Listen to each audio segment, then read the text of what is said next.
Hey,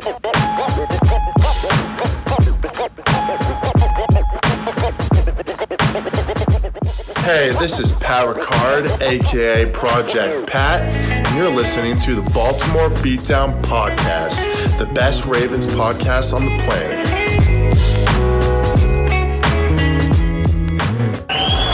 It's pretty incredible.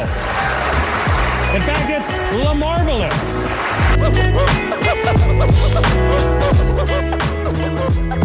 Thank you, guys.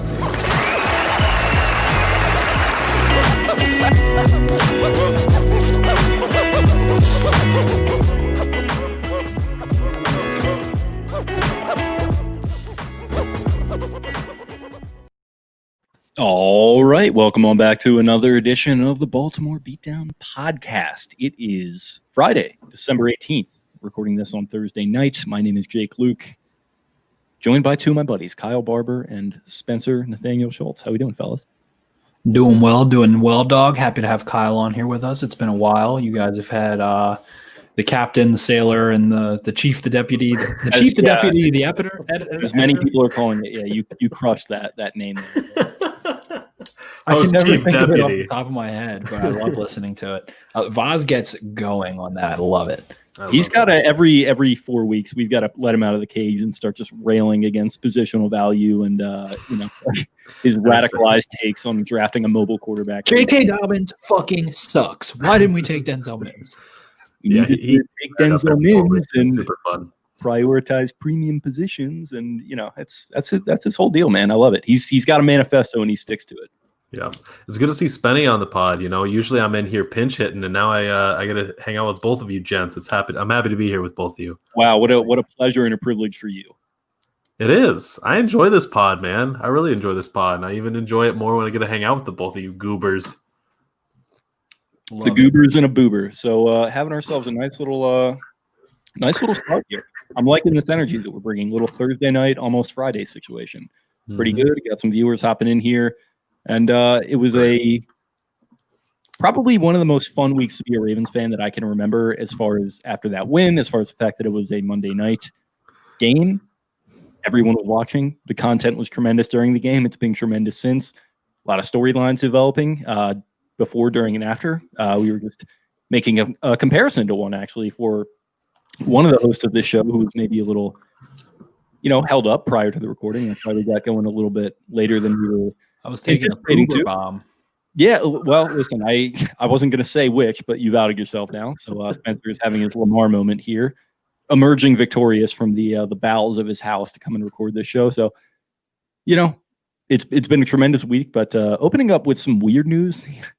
This Jarvis Landry, Marcus Peters thing has a new development in it where all of a sudden there's this footage going around of him maybe spitting. Kind of, I don't know if it totally checks out that he's spitting at him. And Dylon, spitting that hot fire. Yeah, and they're trading, now statements on Twitter and stuff. It's a weird situation. I'll start off. I think, I don't know. It's funny that there's these situations with the Browns, and then days later, these new details seem to come out. With Myles Garrett, we saw that happen last year. We're seeing it happen right now. Maybe it happened one way, and one person thinks it maybe because it does look like he did spit, and I think he probably did, but I think Jarvis is kind of taking it as one thing after being shown that video, because I feel like he would have said something immediately after. So it's just kind of a weird situation that it looked like he just cocked his head back and was he probably was saying bitch, and then they walk away, and then Peter's just his head was at the ground. It was he spit. He was also Landry was 4 yards away. He was so far away. He missed him wide right. Not a good attempt at a spit at someone if you're going to do it. And I made the point before we got going here, if Marcus Peters is going to spit on you, he's going to pull a full Romanowski, get up in your grill, and if he's mad enough to spit on someone, he'll get thrown out of a game. He'll take it overboard, has to have the hold me back thing go on. Maybe he did. Who knows? We don't have any way of being sure. The video we see, it looks like he just, they walk away. They weren't even doing anything. I don't think they were even talking to each other. And he just kind of was spit out, it's cold, your snot's running, you spit. I don't think it was a big deal. It would be more intentional, 100%. Yeah, I think it'd be more intentional. And the Ravens about 37 minutes ago released a statement from Marcus Peters that said, quote, "I didn't spit at Jarvis. Where I come from, when you have an issue with someone, you deal with it face to face, man to man.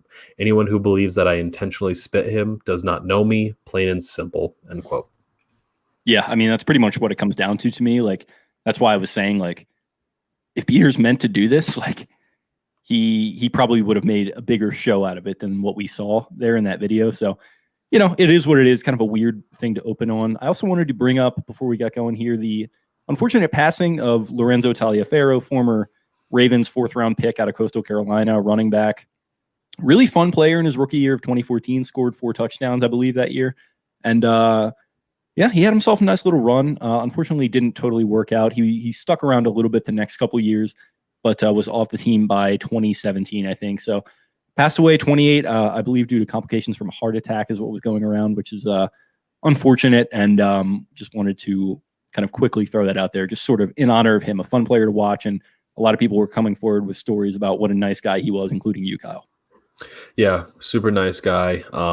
He was one of my favorite players during that stretch of 2014, 2016. He wore my favorite number, 34. We have the same birth date, December 23. He was 91. I'm 93. So like our birthdays, like what would have been it's next week. It's on Wednesday. Like that's how quick this man was to celebrating another year of life, and just really sad. I believe he did an interview with Matt Stevens, my former manager, the former manager of Baltimore Beatdown, and he was really kind there. Got a couple questions in with him from that. I talked to him another time or two, but super kind guy, and just a sad story to hear, and have to kind of, just appreciate being here right now. It is unfortunate.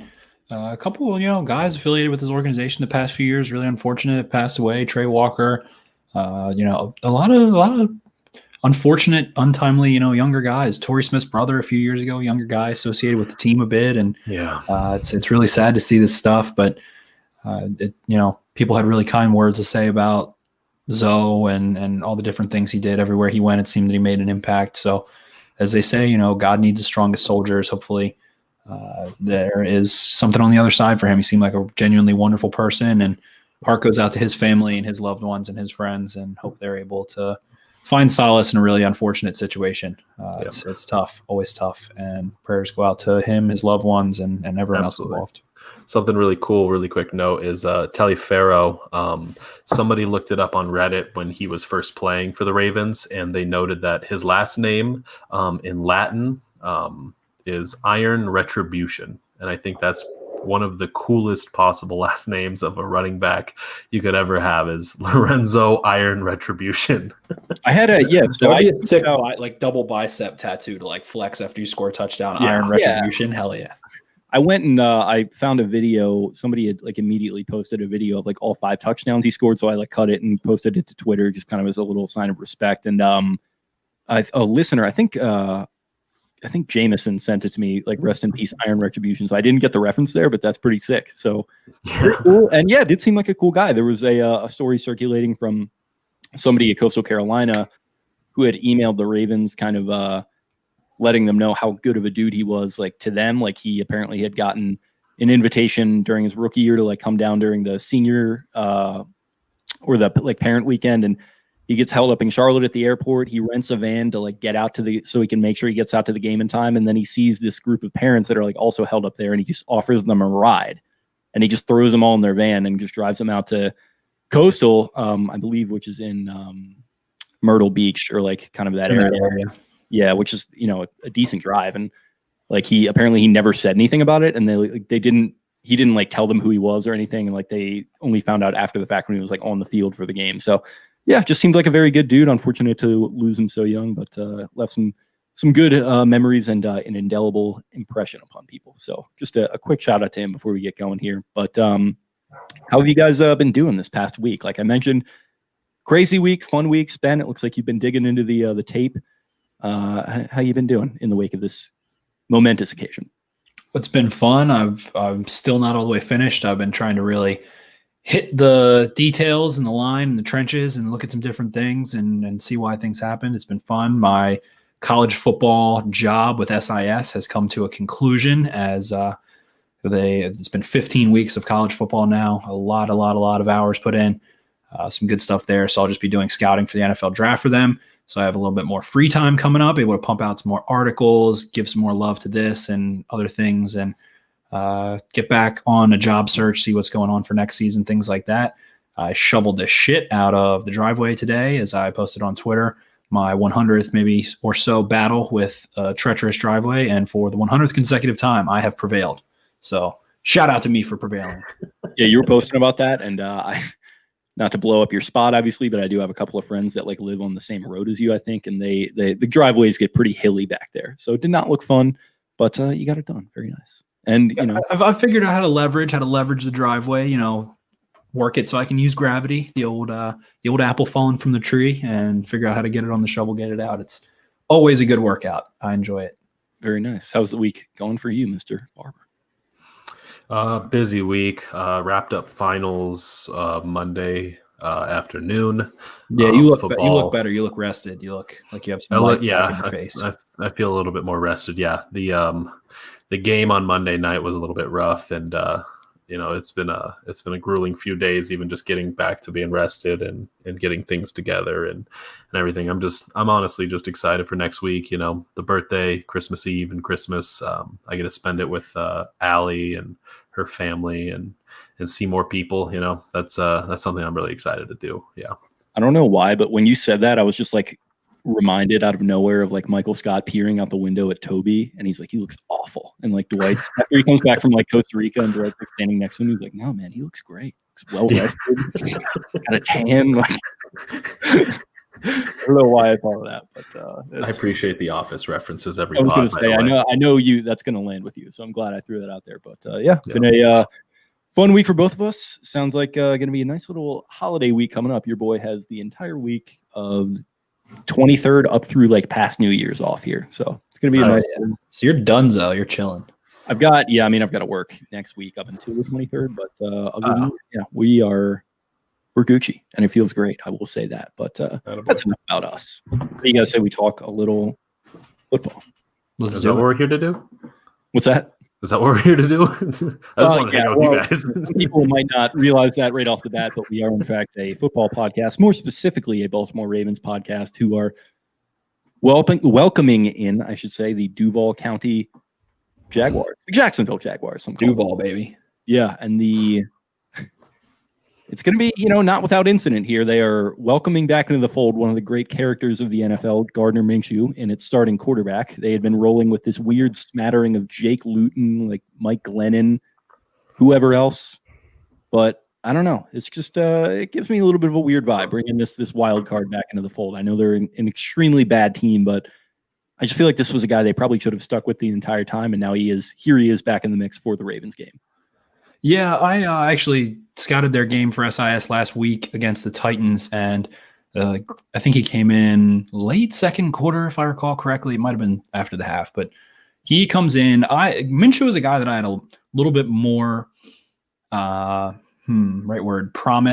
I had a little bit more excitement about him coming into this year. I knew that the Jaguars were obviously not going to be a great team.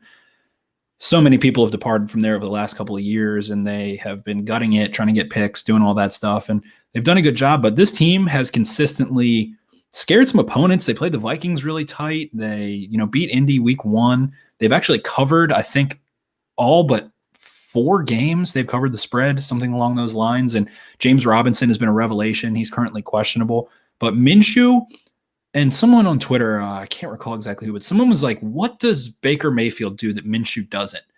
And I've thought about it, and it kind of pissed me off for a second. And I do like Minshew. I love what I saw of him last year, but kind of thought about it, and they really have a same style in terms of wanting to always, even going back to his days at Washington State and ECU, and even like that year at Washington State under Leach, I always kind of liked him. Like he always kind of gave me, and like this to tie it into your point, like he always kind of gave me like Diet Baker vibes, if that makes sense. Yeah, he loves to move, loves to move. Very dynamic in the backfield, pocket presence, able to roll out, buy time, scramble. He actually scrambled more individual times than Lamar Jackson did last year in terms of advancing past the line of scrimmage. He's mobile and makes plays. He doesn't have a strong arm in terms of velocity, but he kind of throws those Nick Foles floaters and can really teardrop on you.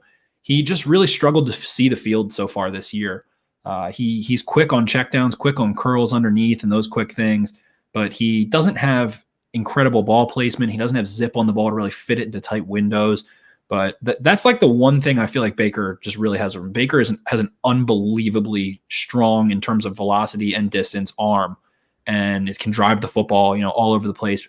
Minshew has a little better anticipation though, because he doesn't have a strong arm. It's like, if you have to adapt because of your weaknesses, and he does okay, man. He really takes underneath throws against zone.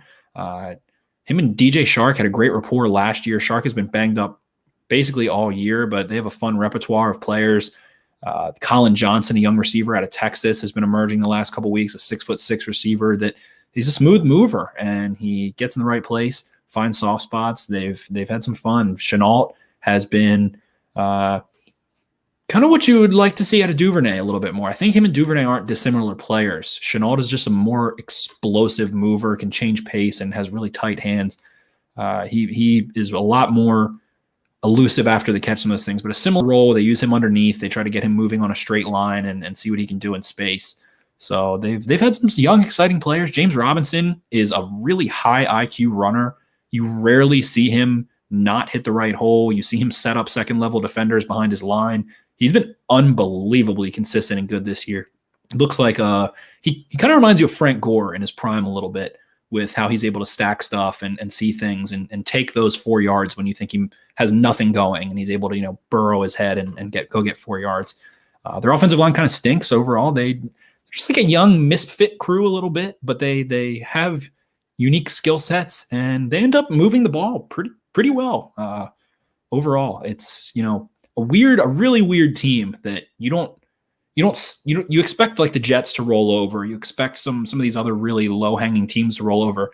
The Jags hang around. They hang around. That didn't happen last week necessarily, but they are fun. They're like a fun team to watch. I can't quite put it into words. Kyle, over under 150 seconds you've watched of the Jacksonville Jaguars offense in 2020. Under. I think me too. Under. No one put when they're on red zone, it's like, oh, James Robinson, boom, run. It's either boom. that or like they're on defense defending the other team coming in for like the fourth down. That defense is tough, but I think just week 1 is all I caught, and that's when listen to the stat line. Like Minshew popped off in that first game where they won against the only Colts. win. Right? That was their only win was week 1. He went 19 for 20 for 173 yards, 3 touchdowns, 0 interceptions. Rushed 5 times, 19 yards, and was sacked 4 times. But dude popped off. I think he was competing with Lamar Jackson for week 1 AFC Player of the Week, because Jackson's stat line that week was 20 for 25. Threw for more yards, more touchdowns, fewer sacks. But he went out there and only threw 1 incompletion against the Colts defense, which has been something that people have praised throughout this season. I love the pop off thing there too. You're reminding me of our bet for week 17, but I forgot about that. No, we're remembering. In that game you're mentioning, Next Gen I just remember this. Next Gen Stats had that week 1 Minshew matchup. His average intended air yards per throw was 4.5 yards on average. That's how far his target was away. It was one of the 5 lowest of the season. He loves to rip underneath. Uh-huh. Yeah, for sure. So you've got him coming into the mix. You've got James Robinson, obviously, still having a very strong season. Probably one of the better rookie runners we've had in a couple of years. Chenault's interesting. Definitely, I think I was a little higher on him than some other people were. So it's nice to see him making some stuff happen. But going up against the Ravens defense, that they looked bad against the Browns. But to me, that was just kind of like a weird game where weird shit just starts happening. It gets out of hand, and people are like, "Oh, after what we saw, I don't know." It's like I don't know if you can totally look at that game in a rational, logical perspective. But going into this game, looking at the injury report from today, Thursday, DE Calais Campbell, calf, did not participate. CB Devonta Harris, ankle, did not participate. DB linebacker Anthony Levine, abdomen, did not participate. CB Marcus Peters, calf, did not participate. CB Jimmy Smith, rib, shoulder, did not participate. Linebacker Christian Welch, ankle, did not participate. DN Derek Wolf, neck, back, everything else in his crack, did not participate. CB Tremont Williams, thigh, limited participation. Tight end Luke Wilson, hip, limited participation. Defensive tackle Broderick Washington with a concussion, but he fully participated. So kind of a long injury report. We've come accustomed to seeing that the last couple months here or so.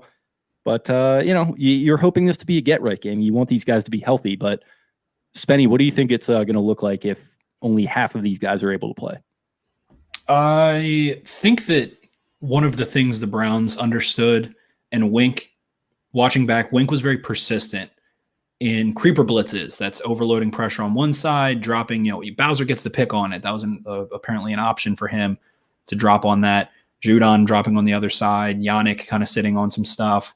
And the Browns have seen it. They've seen that. They have a really good line with 5, talented, high IQ offensive linemen. And they've seen the twists, the stunts. They've seen what this Ravens defense throws at them. And the Ravens just don't currently have an interior presence, with Calais Campbell pretty much saying, I've been sick. Like, I was winded. I just kind of now am feeling okay from COVID. They haven't. Matabuike did great. He had a couple pressures. He's not on the field a ton, but the Browns knew what was being thrown at them, essentially. The Jaguars do not have experience against that in their own division. The Colts do not blitz a ton. The Texans do not blitz a ton. The Titans do not blitz a ton. 3 of the lower blitzing teams overall. They haven't seen this Ravens front like that, and there might be some guys missing, some names missing, but their offensive line isn't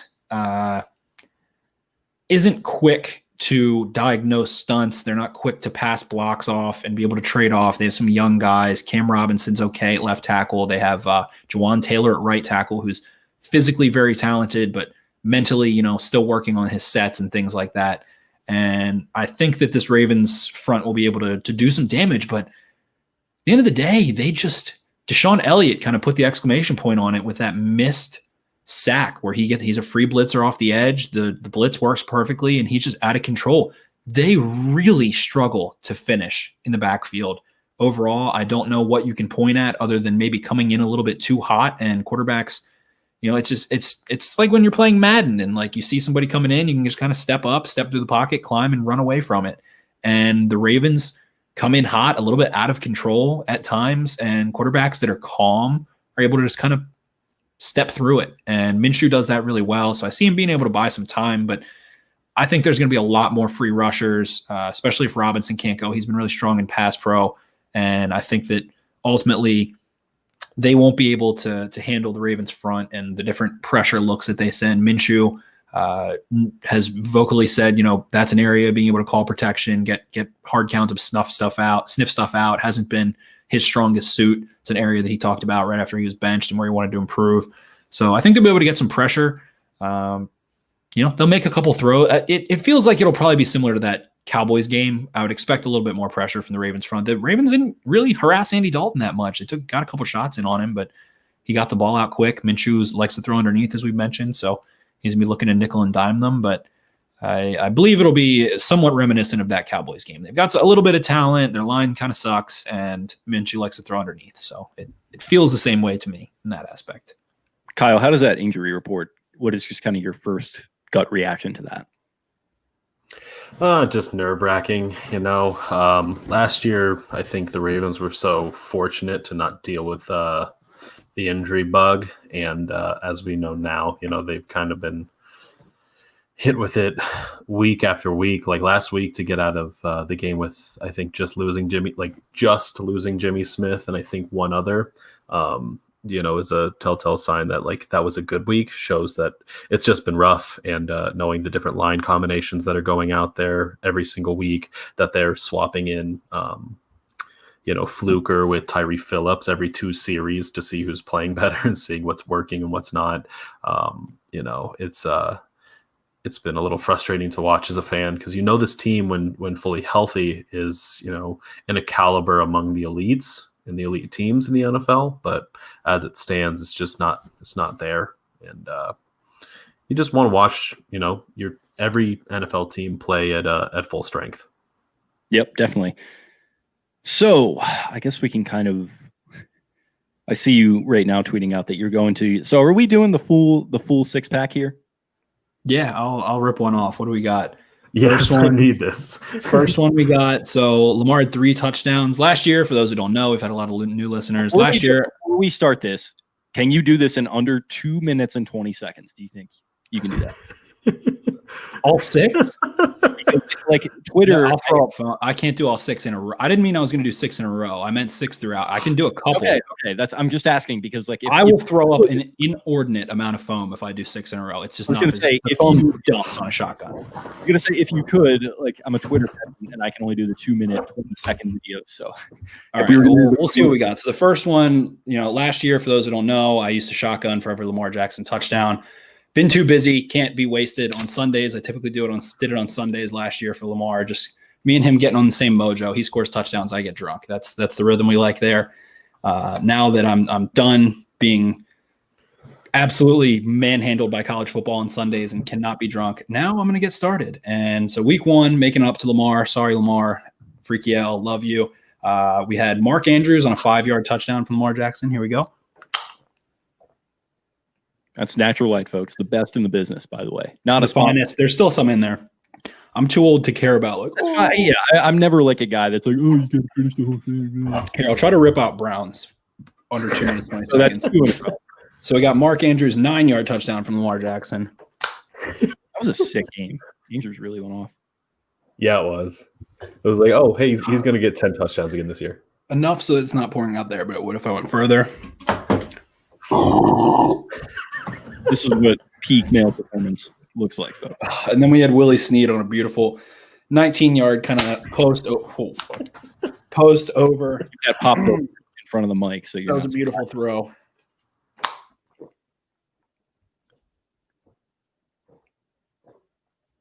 We can hear the gulps too. That's great audio quality coming through. So that should be 3 in order. Top tier audio medium. Seconds. We'll get to week 2 and week 3, and it actually took him 4 weeks to score 6 touchdowns. Crazy slow pace. There we go. Compared to throwing 5 touchdowns in his first game, yeah, he had 2 of those last year. No other show is doing this, by the way. No other show is doing on an largely audio medium. No one's doing 3 shotguns in a row to be followed by a subsequent next 3.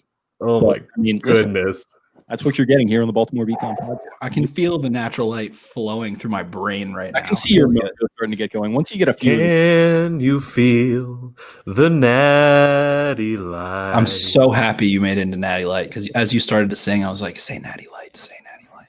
I'm happy that you guys I'm just happy you guys trusted me enough to continue it. This is your bully pulpit for you to get up and just Upton Sinclair the fuck out of this. But yeah, I mean that Brandon Adams in the comments here. Boober slightly looks like Julian from Trailer Park Boys. Not a diss. He's the man. With the hair and the goatee.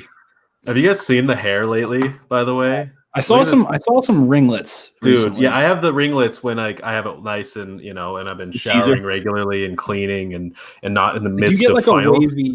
I have full blown waves, but I get ringlets when I wash it and dry it, put the stuff in. But look at this right now. I know this is an audio.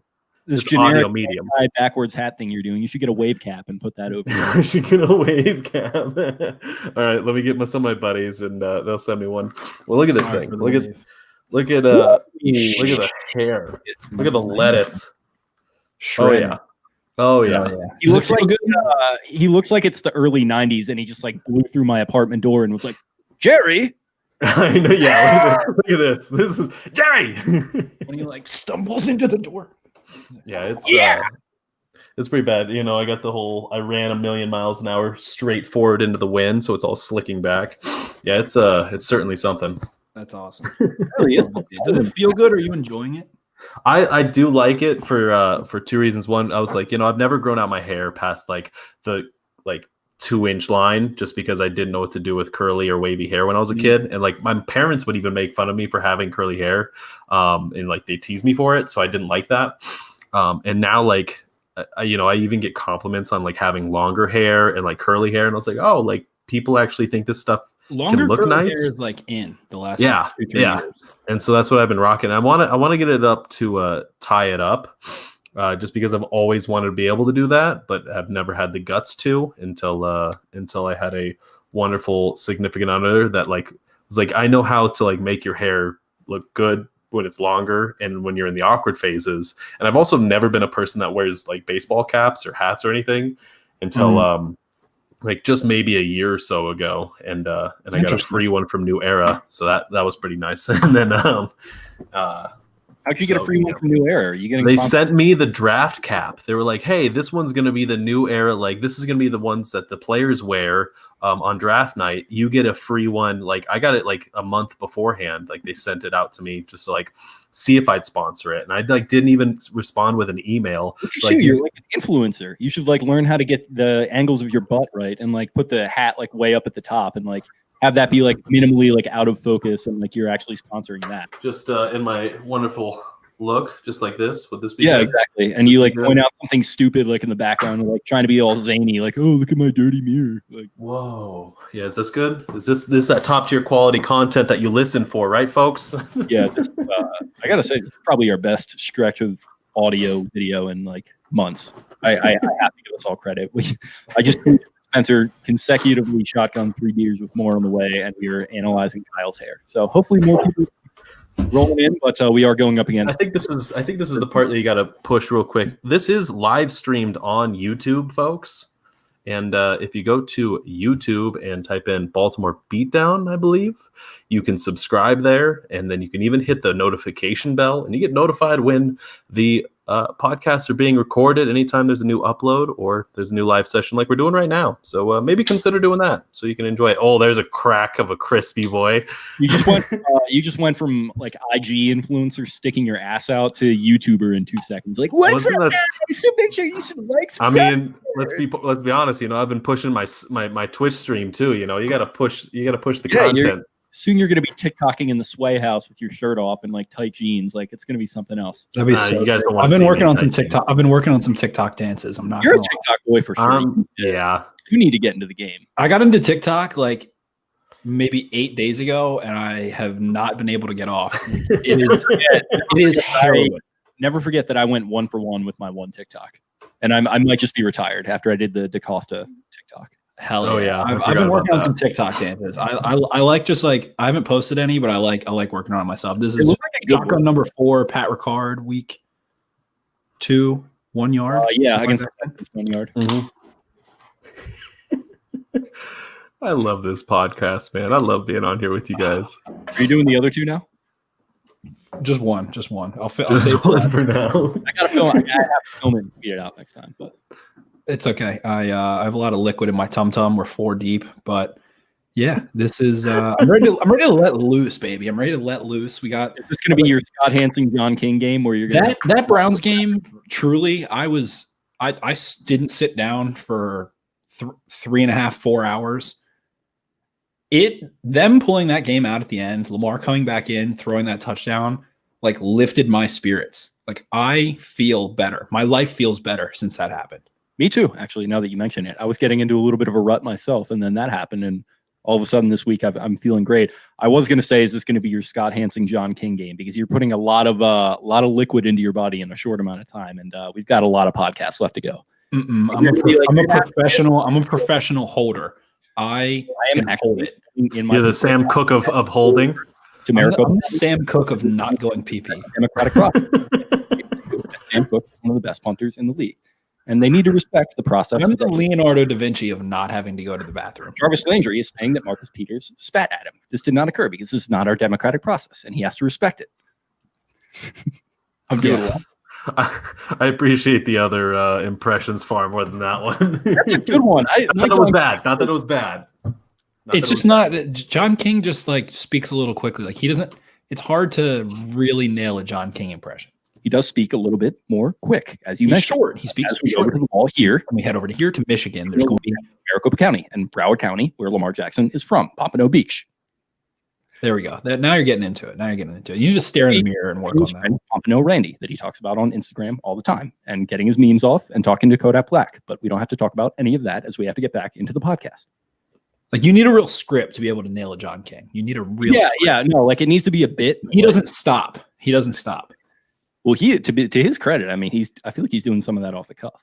You have to be able to say county 55 times in 3 minutes. Like you have to say county. There's be a lot of counties involved. I feel like if you want to get into TikTok, here's what you need to do. You need to get yourself a white t-shirt, some glasses, and go Steve Kornacki and just like do a bit. Don't do the dances, do bits. People who are on TikTok don't love Steve Kornacki. Don't do it for TikTok, do it for Twitter. Okay. See, Twitter loves Steve Kornacki. Do it for yourself, man. Yeah, do it for the That's what I'm vine. saying. Yeah. Do it for the vine. I ain't gonna do it. That's what I preach. Okay, so we did a lot there. Probably like 10 minutes of zero football talk. If we want to get back into it, we now have the Jaguars defense to discuss, which I know literally nothing about. So they have been ailing CJ Henderson, their first round pick. A lot of people, there was like a revolt on draft Twitter about Jeff Okudah out of Ohio State, straight up just not being as good as CJ Henderson in coverage. And it was like the classic, well, here's a cornerback who can tackle, and Jeff. Here's the cornerback, Al. He can come on up, tackle, he can click and close, Al. Getting up into your grill, getting those claws out. And it's like, man, I'll tell you, I wouldn't want to have to play against him. I had a bruised lung back in 1989. Funny, Al, but you got these big claws and these big fangs, man, and you're saying, I don't know how to kill the bunny. That's me doing my Swingers quote in a column. I just watched Swingers about 10 days ago. But anyway, there's this whole debate, and there was like a lot of people who are kind of saying, like, how can you say you want Jeff Okudah over Henderson? Henderson strapped up in the SEC. He had great games against, tons of high-level receivers over the last 2-3 years. And he missed last week, I believe, if I'm not mistaken. I'm 99% sure.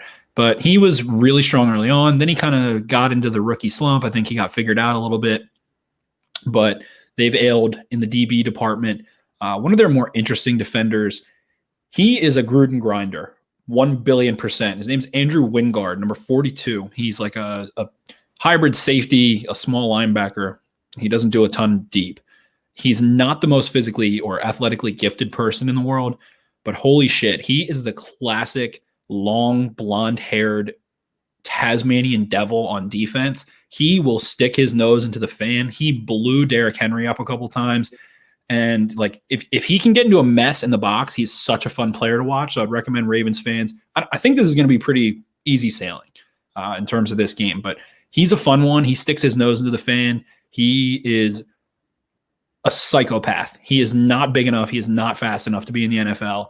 And he is. And that tells you everything you need to know about him. They still have Miles Jack and Joe Schobert at the linebacker level. Schobert's been so great, like so underappreciated. I feel like he is never out of place. He fills the right gap. He's strong in coverage. And, if you go look at his PFF grade, I would guess his PFF grade is like a 70 or something, or like maybe like a 66. But he has high IQ. Him and Miles Jack chase stuff down.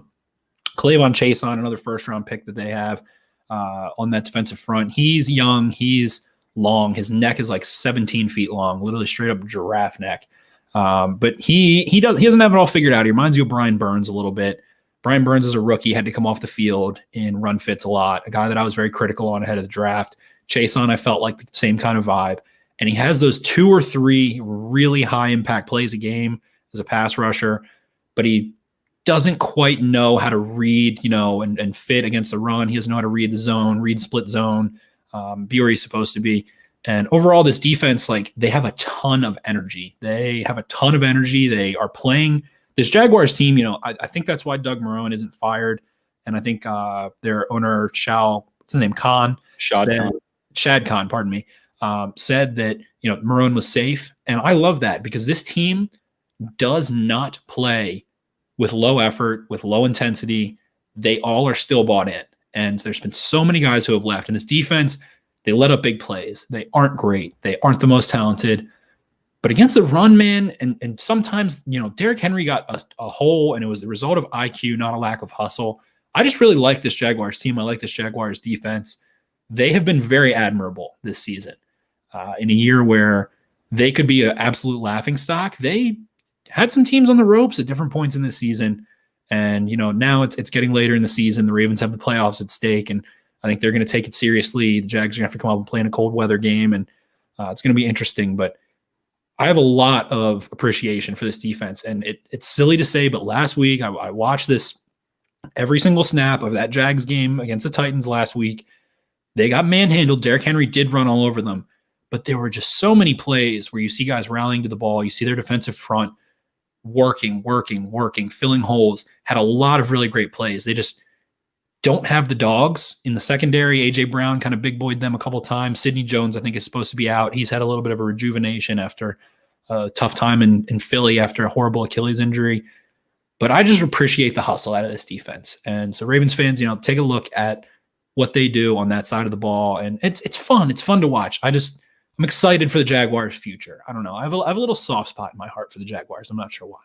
Kyle, when's the last time somebody referred to you as young and long? I don't know what the professional answer is here. I usually try to hit you with a PG response out of respect and attempted integrity, but I don't got a clever professional response out of this one. So he goes on these rants, and I just pick up on these little things that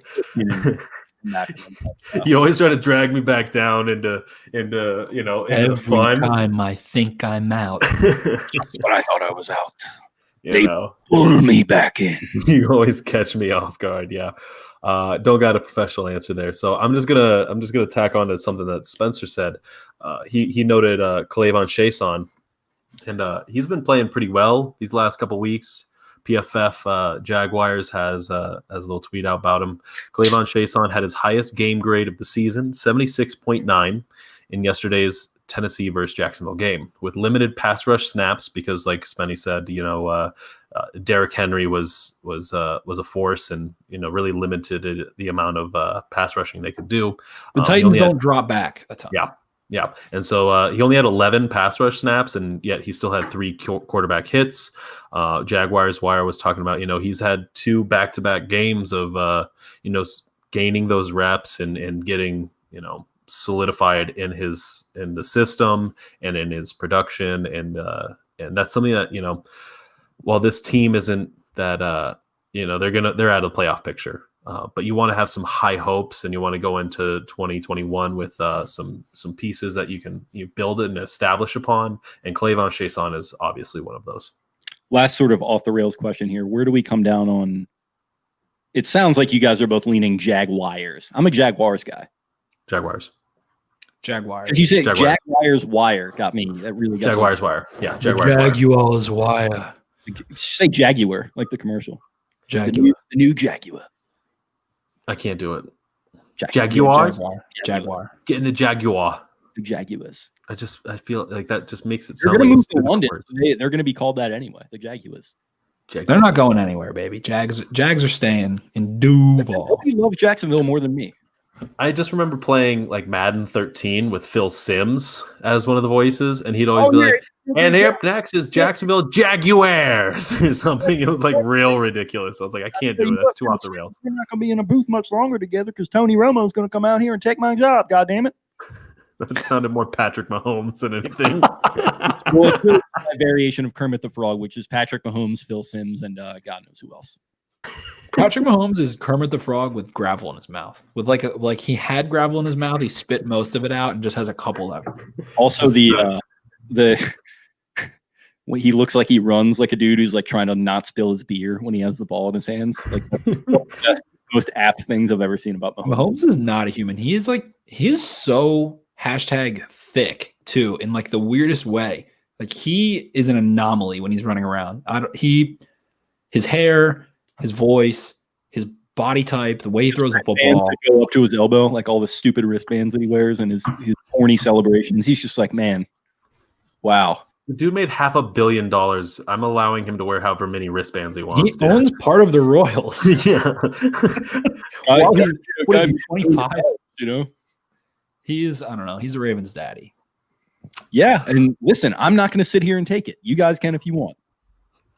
We're not going to take it. the comment WB Caps. Bill de Blasio also in the Kermit Power Rankings. I've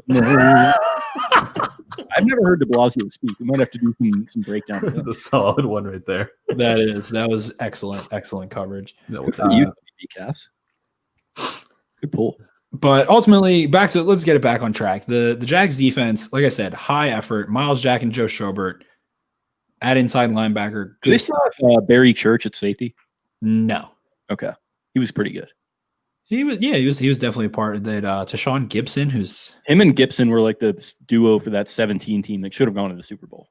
Mm-hmm. Yes, that was an amazing game. I remember I was getting off of work at a restaurant I used to work at, and I was listening to the radio coverage on my way home, and Blake Bortles lighting them up, Fournette going ham, all that stuff I was like freaking out. I loved it. Jalen Ramsey made so many plays. That team was such an anomaly. That was a monkey wrench over the last few years. There hasn't been a team like that since then. It feels like whenever there's a defense like that they always win the Super Bowl. Like we saw it with the Ravens, we saw it with the Seahawks in 13, the Broncos in 15, and then they were the most recent one that we've seen, and they didn't get it done, which sucks for them. Right. Yep. Yeah, that super, super hot defense that gets it together at the right time. And the amount of talent they had there was unbelievable. But this team the Ravens have been doing something spectacular. Greg Roman has opened up the option game and the run game so much, and there are going to be massive holes because, like I said, this isn't the highest IQ. They don't have a ton of experienced, high talented guys. There are going to be massive, massive holes. Massive holes. I think there's gonna be a big JK. You're more qualified. Sorry to interrupt, but you're like more qualified to speak on this than me. But I was reading Ted Nugent's article talking about how they're incorporating like different types of options in now. Is that kind of what you're referring to? See, the thing is they've already I love Ted. He is one of the most detailed. His videos that he creates are so on point, perfect, great demonstrations, great illustrations. He does awesome draft coverage. These aren't new though. Roman has already utilized these. He wasn't earlier. Early on when the Ravens were like 5-2-ish, right around, I believe, like we were saying after that Bengals game that we were really happy that they were, not just going status quo. They were working on the passing game when they were up 20-3, 27-3, things like that. These aren't new things that the Ravens are doing. They just fell into this. Roman, I guess, really fell into this pattern of being like, I have Pat Ricard, I have Nick Boyle. They are going to lead block. They are going to pull across formations. They're going to blow shit up and somebody fucking stop it. And teams started stopping it. Like you were able to understand the numbers, understand when Nick Boyle is off the ball and looking back at Lamar, looking back, he's going to come in motion. And guess where he's going to go? Play side. So now they've reverted back to using the bash, back away. They've started using more counters, more misdirection, more conflict where you have Ricard pulling across the formation, but you also have two linemen pulling in an opposite direction. And that creates conflict at the second level. The linebackers either are indecisive because of it, they're unsure, or they have to make a decision that can be very fucking wrong. And they don't know what they're seeing. There isn't a right answer to it because of that. That opens things up generally. You start, it's like freaking Queen's Gambit. You start making guys like lose their mind. They start going overboard, trying to predict things that are happening in the middle of the play. Meanwhile, the Ravens have executed this in practice. Lamar Jackson is making a simple read. And like we said, man, I mean, we were pretty on point. We agreed in this the last couple of weeks. You're at the spot with the playoff situation as the standings are. You can't fucking lose. Like they could have lost the Browns game. They would have needed a ton of help after that. You have to go back to 2018, look at that. You've executed all of these new concepts, these awesome, well-executed, well-thought, modern option, so good that it gets into the NFL concepts. Rely on that. Run for 200 yards a game. Have the pass off of it. Like there's no room for error at this point in the season. And Roman did exactly that. They're running the ball a shitload. They're not dropping back a ton. It was a tough matchup against the Browns, but they did exactly that. They've leaned back into the 2018 formula a little bit, and Lamar has improved so much mechanically since then. I don't think he played great as a passer at all the other night against the Browns. He had the late game heroics. Those were spectacular. You give him so much credit as a player, as an athlete, as a person, mentally, all the things that he did late, but he missed a lot early on and they still scored points. But they have created so much conflict in the run game. It helps that offensive line. It helps so much. And Lamar, it's straight up to the point where you don't want Lamar, who's your franchise quarterback. I'm still unwavering that he is a franchise quarterback. He's so talented, such a hard worker, all of that good stuff. He has to use his legs and make the 50-yard plays, flip the field, make guys miss. And that's you don't need to protect him anymore. It's time. And the thing that people are latching onto is like, that's fine. And they don't think it's fine because they think back to RG3, who looked like a star, flamed out. They think to Cap. Marcus Mariota is in the game right now and just threw a 50-yard touchdown to Darren Waller. I saw that he was getting in there. I wanted to save that for when we get to the listener questions, but we will dish on that. But they see RG3, they see Kaepernick, a couple guys like kind of in this mold that flamed out after their first couple of years for like varying reasons. And they look at him and for, I think, of a lot of baked into society reasons, they don't think it's going to work. And like, I don't know if it's going to work necessarily for 15, 20 years, him having to use his legs like that, but it might work for 8 to 10. And like, that's a franchise quarterback to me. If you're winning 10 games every year and like he's doing things with his legs that help him succeed in the pass game and help the team succeed in the other facets of the run game. So I think the Monday night game was a little bit of a microcosm of that, where like literally 3/4 of the game, people are like, this dude is not a good quarterback. And they say that because he's not passing the ball well. And like, that's fine if that's what your definition of it is, but he just brings different things to the game than any other quarterback does. He's the most unique player in the league right now, I think. That's, I think, the best way of defining Lamar Jackson is the most unique and quite possibly explosive player in the NFL. He's so, when he's on the field, he's either the fastest or second fastest player on the field.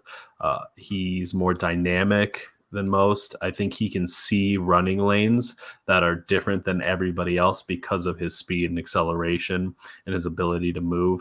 The sack that he avoided, at one point, I remember seeing the entire pocket collapse. There were 4 Browns defenders wrapped around him, and somehow he still slipped out. That was before he changed his cleats. Made a He throw on the literally run. Slipped out.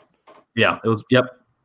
Yep. And I remember watching that and going, here's another sack, it's over. And because that's what we're accustomed to seeing, in football as a whole. Like, not many guys, if any other than Lamar Jackson, can make that kind of an agility play to escape the pocket, find a lane to throw down to or to make a play down to and execute. He's the most dynamic and unique player in the NFL right now. Guys, ready to jump into some questions? Yeah, absolutely. First one coming from Wookie Nookies. Is Minshew going to die again? I assume he's referring to Kenny Young absolutely obliterating Minshew in that preseason game a couple years ago. Minshew is unkillable. He is like the coronavirus. Like he is literally inevitable. You can't get away. He tried to break his own hand. He tried to break his own hand to get an extra year of eligibility. It didn't work. He took a swig of Jack. Hit his non-throwing hand with a hammer. I want to believe that can't break Minshew. Everyone else, but like, are we really buying that? Like, I did that in 5th grade. I dropped a weight on my foot so that I wouldn't have to go to football practice because my friends were doing something fun up the street, and it didn't work, and I just had a bruised foot and had to go to practice with a bruised foot. I did that. I believe he did. Accident when I was a kid, and I lost a toenail. What'd you do? I dropped a cinder block on my foot when I was a kid. Lost a toenail. Big toe. Exactly. So now imagine being at ECU, where I've been. Fran went. I know what goes on at ECU. I party. No, they don't party. They're just like, there's nothing going on in their noggins. They are dumber than you can possibly imagine when it comes to the once you inject alcohol to kids who go to ECU, there's nothing inside of their brains. I promise you that much. And yes, I absolutely think he spoke about it. He did some things. His general demeanor is awesome, and I don't think he can actually be broken. I think he's inevitably indestructible. He's like a backwoods Tennessee Thanos. Okay, backwoods Tennessee Thanos. He's like a Johnny Appleseed out there, or Aldo Rain to make a little reference. Got to sneak that in. This is gold. Chris Lehman, 8-0 when getting the ball first in second half. 0-5 when receiving the ball to start the game. Any thoughts on the matter? I am a huge fan of deferring to the second half. Me too. For Madden reasons alone, like back when I played Madden, one, you are guaranteed to get the ball in the second half, up or down on the scoreboard. Either you get to close out the half scoring points and then you get the ball back in the second half, or you also get a shutdown like the first series of that offense, and you can hopefully make a quick play, get a 3-and-out, and then you completely void that they even had the ball first. And then you get to have the ball after changes and after halftime, adjustments, after knowing what you got to look for, what you have to, like I say, just adjust in whole. Like, I am always a guy that supports kicking the first half, always deferring to the second half. That's always been my mantra. And I think that's like one of the most generic, like advanced stats things, but like always defer unless you have a horrible defense or manning on offense. And they whatever it is. Game. They scored before the half and right when they get the ball. Yep. It's always been my thing. I think that's the most like cliche, like advanced stats thing. It's just, you always got to defer. Like, it just possessions makes more matter sense. more in the second half. Yep, they do. You're starting with a guaranteed possession in the second half. The Browns drove down the field. They pulled out a fucking bag of tricks, screen, three screens, throwback, all kinds of stuff. They did everything they could, and they scored a touchdown. Yep. I'm not saying that, because they lost, but it just didn't matter that much. It just didn't matter that much ultimately because it was the first half. The Ravens received? I guess that means they received the ball against the Chiefs. They went down and kicked a field goal, and really nothing that happened in that first half even mattered. The Chiefs went up huge, but in the fourth quarter, it's suddenly 20-27. You get off the field, you might be able to tie the football game. Possessions just simply matter more in the second half. True. Zeke Batman, how can the defense bounce back this week? My sort of sports talk radio guy take is like maybe just kind of throw that entire half or just quarter of football away, because it just feels like that was a game where it just got out of hand for everyone and like weird shit just started happening. And they understand each other very well, those two teams. Like, they know what's going on very well. The Browns designed themselves to beat the Ravens. They key on Lamar Jackson. They had the game where it really worked last year, and it's just divisional games, throw out the fucking noise and out the window. Kyle, anything? No, you guys pretty much wrapped it up. Okay. Mike Champagne, with these next three games being must win, he put the quote, so I had to do the Dr. Evil voice. What has to change on defense and offense to win? What are you most concerned about this upcoming offseason? Kyle, we'll start with you on this one. Most concerning going into this offseason, I would say, is figuring out more weapons for Lamar and figuring out the outside linebacker situation with Yannick Ngakoue, Matt Judon, and Tyus Bowser. I'm really curious to see what Eric DeCosta does, because that's such a difficult thing. Do you stick with Bowser because he's popping off, I know I just said it. I don't need the smirk. I'm realizing that's my phrase and I'm not proud of it. No, there's nothing wrong with having a go-to. If you talk enough, everybody has a go-to. Dude, we both have like multiple, so don't worry about it. It sucks that I'm starting to notice it as well. I do want to as long as it's not or you're fucking good. I do want to get a sponsorship from Popoff though. Okay. If we're going to be giving them all this burn, we have to get a Kyle, get back into it. I love where you're going. So you're talking about this really difficult to decide between. I don't want to I think it's really tough to decide between like Matt Judon, who has a great pressure season. I feel he's been robbed on a near weekly basis on, his sacks, on getting penalized, on getting kind of in and out of the games. He was kicked out of a game for a ridiculous flag. Do you stick with, do you think this is a sunk cost fallacy over Yannick Ngakoue as you traded for him because you expected the sacks, you expected all these great pressures, this 4-man front to finally get after the quarterback and produce some sacks? or do you think that you should let him go after you've already traded a third round for a rental? Do you keep Tyus Bowser because he, in a contract year, lit it up? He has 3 interceptions in 3 games. He's produced some sacks. He's one of the best, I believe, coverage linebackers in the NFL right now. Coverage edge, he is no worse than top 5. I have no idea what they're supposed to do in this situation. When it was like Zadarius Smith versus Matt Judon, you could see the argument both ways. This is a really awkward toss-up right now where you don't know which guy you want to pay money and especially, do they keep 2 or 1? That's what, 0, 1, 2, 3. They could go with a multitude of options here, and it's really tough to decipher which ones you truly want to keep, which ones really make your football team better, which ones you can get an 80-20 rule elsewhere. It's really unique, and I have no idea how Eric's gonna, Captain DaCosta is gonna go about this and make his decisions. I think that's the toughest part of the 2021 offseason. I love that answer. That was so spot on. And at this point, you talk about the sunk cost. That can't be part of your thought process, because you have to just pick the one who helps you moving forward. You can't think, oh, I spent this, so I have to get this back out of it. And like you said, I don't know what they're going to do. At this point right now, I'm frustrated. I tweeted it earlier. I'm very frustrated with how Bowser has turned out, because he was a high pick. He was a second-round pick that lauded, Ravens don't pick in the second round well at all. They take him. He starts out hot early. He has a pick in 2017 against the Browns. He has a sack and a pick. He's like Defensive Rookie of the Week. From then forward, not a lot until like last year. Has a couple splash plays. At this point, you have basically watched him consistently trend upwards. Year 1, year 2, year 3, year 4. He has never had that starter role. He still doesn't. He's their third edge, basically.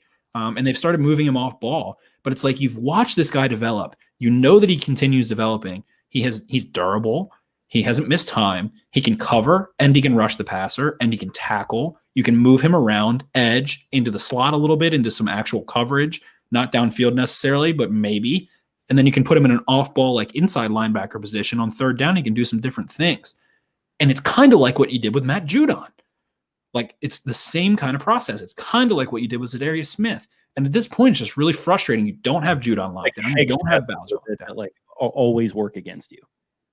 It feels like it is a unfortunate downside of the way that the NFL is constructed with how things work, with comp picks being a benefit, and the Ravens love those. But best case scenario, if Bowser walks, you end up getting a comp pick and then hoping that guy develops 4 years from now. Fuck that. You're in a Super Bowl window. Yep. You have Lamar Jackson right now, cheap, playing good football. He's not the greatest of all time, but he is electric. He wins games. He has an outstanding record. He has put you in spots to win big games and do good things. Ravens hopefully make the playoffs for the 3rd straight year. The dude's not even 24 yet. He's cheap as shit. You don't have to sign him for another year. Yep. And what are you going to do at edge? They have Ferguson. Even when you're not in a Super Bowl window, it feels like they're doing these weird galaxy brain moves where it's all right, we're going to get this guy to develop and get a comp pick. And when he leaves 5 years from now, it's kind of weird. It's why not just select the best player? And obviously that's easier said than done. And sometimes you're wrong about who the better player is going to be. But it seems like they just let guys slip through their fingers for whatever reason. I feel like they were ahead of the curve on the comp picks, and now everyone values comp picks. Yeah, and that's kind of not that I made about the Ozzie era and why Ozzie kind of fell off is because the Ravens were well ahead of the curve on that. They had the most robust scouting system in the entire league. Rivaling. They were analytics before anyone else. They were the A's. Exactly, rivaling only the Patriots in the early 2000s. Everyone's hip to that stuff now, so it's the equalizer in that sense is kind of gone. You have to just rely on your scouting and just draft good guys. It's easier said than done. I know. And at this point, having there's money involved, and that's hard to exactly calculate, value versus cost and of a draft pick and these things. But at this point, the Ravens haven't drafted an edge that's made an impact since 2003. People are oh, you have to draft an edge. And there's guys that I like, Boogie Basham out of Wake Forest, a guy, I like, whatever. But they're not going to get someone in. Yeah, Boogie Basham. Draft the fuck out of that guy. Yeah. Boogie Nights, baby. Boogie Nights, primetime in Baltimore. I love it. Going to be out there sprinting on stage to trade up for this dude. Hell yeah. Boogie Basham. Look him up. He's fucking great. As But something, Boogie I Basham, think- a guy that I love, that I think is a great player, he's not going to integrate. When you're picking in the 20s, you're not going to find an edge who's going to start on your defense. You're not going to get Chase Young with pick number 23, whatever it is. Something else that needs to be reminded is, as if this thing wasn't tough enough with those three, there's more edge rushers that are free agents for the Ravens in 2021, including Pernell McPhee. Right.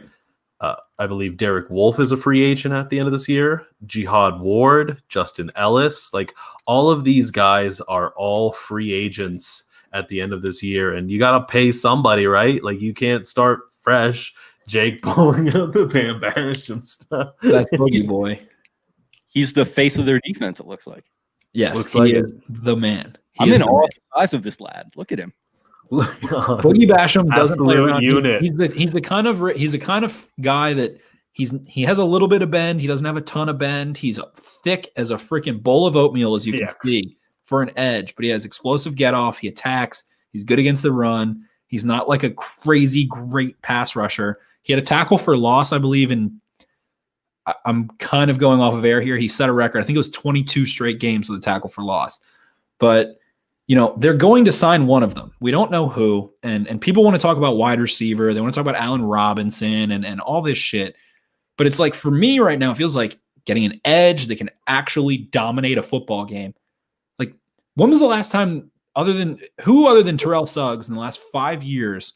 I guess Judon against the Raiders, and Judon's been good. You guys know how much I love Judon, but when was the last time there was an edge not named Terrell Suggs that took over a football game? The one Judon Raiders game and nothing. Are we talking about?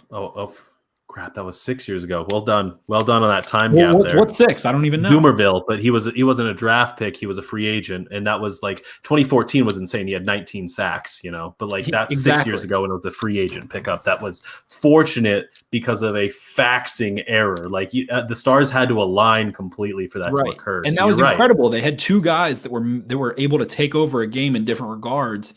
And since then, Wink has this defense, and I love it. I would rather have Wink's defense than not have it. If you had to say, pick behind what's curtain number one or have Wink Martindale, I'm taking Wink Martindale. But their plate is so full of responsibility against the pass, dropping into coverage, rushing the outside, setting the edge, doing all of these things. We haven't had an edge that we've seen take over a game in so long. It feels like there's too much on their plate. Whereas you look at, the Chargers who are playing right now, like Joey Bosa takes over games. Of course, he's a high round pick guy, but there's other games where there's other teams with guys who aren't a high pick that they just have a game, and it feels like there's too much on their plates. There's too much of a rotation.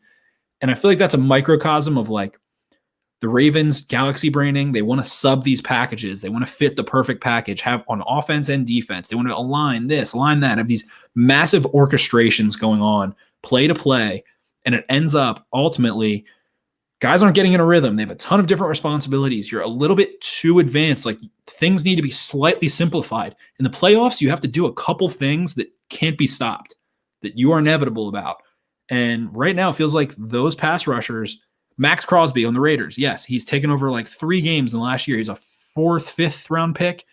And Adam Jones commented in that, our favorite 5-time Gold Glover, but it's just difficult right now. Which one do you pick? There's upsides to each one. It feels like there's kind of downsides a little bit. Like the downside is that you don't want to let the other one go because of this, that, or the other. But it's a mighty question. We're going to see an answer, and who the fuck knows how it's going to play out.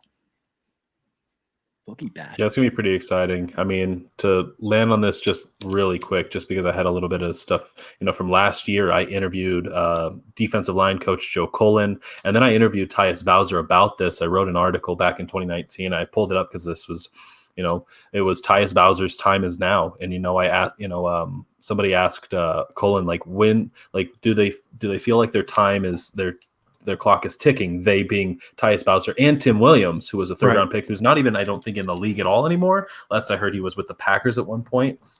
And Cullen was like, you got to do it right now. The clock is ticked. It's ready to explode. So you got to do it in these games. And I asked Bowser about it last year. He had a sack and interception. He scored a touchdown and he was feeling confident, just having the opportunity to be out there. He was, excited. And then, I asked him about his transition going from a Dean Pease defense to a Wink defense. And he said it was a little bit of a struggle. you know, because he came in as a rookie, learned one defense, and then the next year he had to learn a whole nother one. So like, and this was 2019. So this wasn't this year, but last year prior. And he did all right last year. Like, you know, he said he's trended upward every year. And I think this is finally the season where he's putting it all together. He's finally blossomed. Yep. And like we've seen his potential. I think that's a lot of football and drafting. I always talk about potential versus production. And it's aggravating that you get so many guys that have so much potential to be so much things. Tim Williams was one of those guys.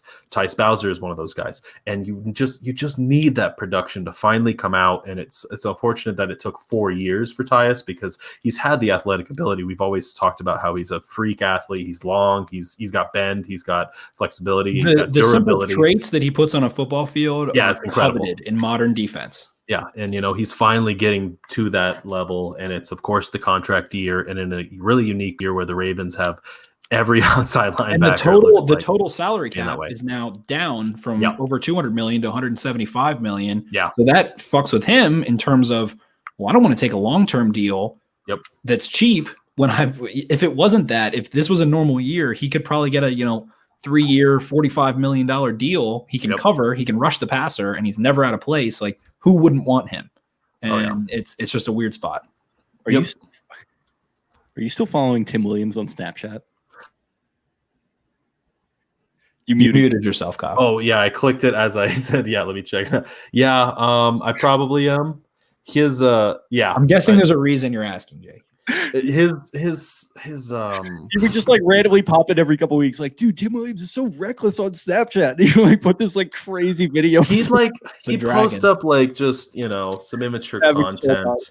He would post up like talking about like heartbreaks and stuff, and I was like, dude, like that's MySpace in 8th grade postings. Like that's not for like you're an NFL player, bro. Like just be a little bit better. And I really do think that like that goes into contention with like being an NFL player, and like PR departments have to deal with that stuff. Like, I try to follow as many Ravens on social medias as I can. Like I find them, and like Tim Williams is one of the most yikes. I'm sorry, I don't know why it gave me such joy, but you just pop it every couple weeks. Like, look at this guy. Dude, Jihad Ward's like most recent one was gold. It was the first game he got healthy scratched.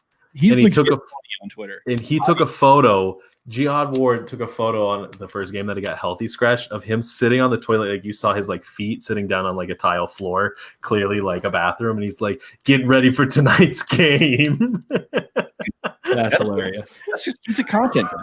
Yeah, absolutely. I don't know. Like you giving the Tim Williams like ticker updates was always my favorite thing. And yeah, that was a fun 2 years of dealing with that. Also, just real quick, Tumbleweed, Wyoming. Hello, that's my aunt, by the way. They've recently been wanting to watch my live streams and stuff. So hello, Aunt Debbie. Hope you're doing well. Hope Uncle Bill's doing well as well. Cheers. Okay, we'll clean it up for Aunt Debbie. Yeah. All right, let's roll. What's next, boys? Speaking of cleaning it up, Gil. Gotta love dudes named Gil. Hashtag Beatdown Mailbag. This is not a question, but Dan Orlovsky is still a weenie. Thanks. Spencer, you have the floor. The amount of people who like will comment on something that he does and be like, Dan is the best in the business. No one breaks down a play like him. I can think of let me give a realistic number. 20 people off the top of my head that break down plays with more actual like tangible knowledge versus him being like, this is cover 3. There's a hole in the middle of cover 3. Like throw it there. I don't know. Whatever he did to get where he is and make the money that he makes, kudos to him. Great for you, Dan Orlovsky. Not a fan. Sorry. I'm just out on that. Jake and I aren't too big of fans on him because he was down to be on the podcast last year, and then all of a sudden we got big timed, and he goes, oh, by the way, I forgot that I had to go to the airport that day. And I was like, the only other time I've ever heard that is from a girl not wanting to go on a date with me and said she had to go to the airport to drive her dad. Pick up her friend, drive her dad to the airport. And I was like, man, I've never And I just got hit with the Orlovsky saying that. Like, he was totally down for an interview. He was like, he sounded pretty like excited about it to talk about Lamar. I'm ecstatic that he has never and then he never showed up. And he vanished off our podcast interview group. I'm ecstatic that he has never tampered. He has never soiled the sanctimonious Baltimore Beatdown podcast. I love that he has not been on here. Yeah, him and Max Keller, like, I'm trying to be. I want Igwood. Like, I know exactly what you're saying about people that like are always kind of simping for him, and like the reason people do that is because like it's media people and like journalists that like aren't breaking down tape, so they look at a guy who's extremely polished and like good in front of a camera and a microphone, and like can go on SportsCenter and be totally comfortable and do that kind of thing. So he's great at that, but like it sounds like the substance is kind of lacking. That's true. Doing it live and not having slip ups and things is difficult. But Marcus Spears is like I can't recall the name of the Power Rangers nemesis, the woman who would have her floating head and the evil Power Rangers. But like Marcus Spears is remote while Dan Orlovsky is on set, and Dan Orlovsky will make a point, break down a play. It'll take 9 minutes, and then Marcus Spears will come on and just rip him apart for like 20 seconds. He gets after him on Twitter and stuff too. It's great. They have a good dynamic. I'm a big Marcus Spears guy. Huge Marcus Spears guy. But yes, Adam Jones, our 5-time Gold Glover, says, I like Dan Orlovsky more than David Carr. That's David Carr is just a scumbag. Like, he just looks like one. His entire career right now. I mean, he looks like a villain from a 90s movie. He had one before Derek was in the NFL, but his entire career since then has been to defend Derek. Like, dude, get a new slant. Like, we get it. Like, all right, Packers Vikings this weekend. Like, what do you think of the quarterback matchup, Derek? And he's like, well, I think that Aaron Rodgers is outstanding, but like Kirk Cousins doesn't do what Derek does. Like, it's like, no, what are you bringing him up for? It's like, all right, dude, like he's your brother. How about you fucking rip on him? Like, have you ever like seen a real like family? Come on. Have you guys ever been in the same room together? Yeah, like TJ and JJ Watt will rip on each other because one of them didn't win the Defensive Player of the Year award yet. Like, come on, step up. Yeah, that's champagne problems. I guess that's the difference between the Carr family and the Watt family is that those two guys like are going to win Defensive Player of the Years, and like one guy is spending way too much time. David Carr set the record for being sacked the most, and then the other one like wearing eyeliner, like getting alphaed by Gruden, and like shuffling around Las Vegas, like not knowing what to do with his hands. So, yeah, it's an interesting dynamic. Ravens burner. He's got the mustard pants as his Abby too. I like that. Assuming the Ravens make the playoffs as a wild card, which division winner do they match up with best? I was thinking about this a little bit beforehand. I really think it's the Steelers. But fully agree. Yeah, absolutely. I think a third, and I think that's the matchup we all kind of want the most. So I think we have a little bit of bias there. For sure. More importantly than anything, the Ravens really do match up with them, especially if they're more healthy.